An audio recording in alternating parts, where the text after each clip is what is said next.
Dalawang beses po dumaan yan sa authentication. Yung una po, nang nalaman nung nag-authenticate kung sino yung nasa picture, ayaw magbigay ng certificate na walang AI, na hindi siya AI, na hindi siya tampered.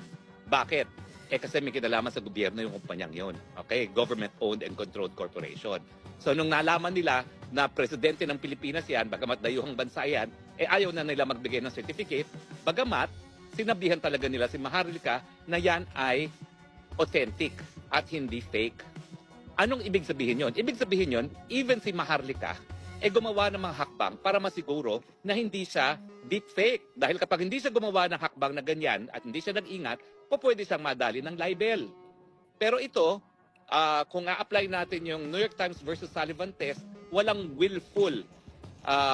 willful na pagsisinungaling, no? Dahil she went out of her way, unang-una, para gumamit ng program, kung malaman na deepfake yan, at pangalawa, pumunta pa sa kumpanya na to make sure na authentic yan. Kaya lang, yung unang kumpanya, hindi nga nagbigay ng written report.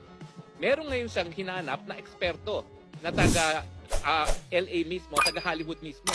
Alam naman natin ang Hollywood, ayan ang kapital ng film industry ng Amerika. At kapag pinag-uusapan ay mga video, siguro naman yung mga eksperto sa Hollywood ay pwede nating paniwalaan.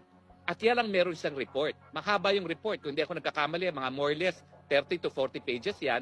At ang conclusion niya, hindi siya AI, hindi siya deepfake. Meron siyang 3 test na ginawa at doon sa 3 test na yon, doon niya binasa yung conclusion niya na hindi siya tampered, na ang video ay authentic. Now, bakit kami natutuwa na nagsampa ng ganitong kaso?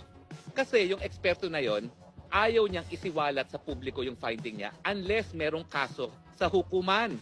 Ibig sabihin, talagang kinailangan na magsampa ang NBI ng kaso laban sa aming dalawa ni Maharlika o di naman kaya si Marcos Jr. mismo magsampa ng libel case sa amin para magamit namin yung authentication. Kasi nakasulat doon sa kontrata ni Maharlika doon sa eksperto na yon, meron siyang non-disclosure agreement except kung gagamitin nga sa legal proceedings.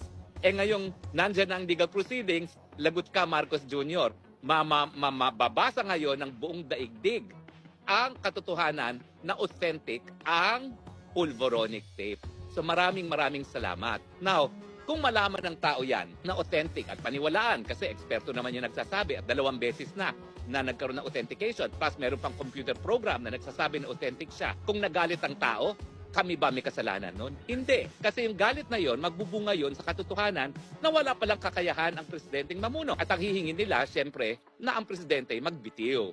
Now, yan ba'y krimen? Hindi. Dahil yung panawagan magbitiw, yan ay karapatan ng taong bayan.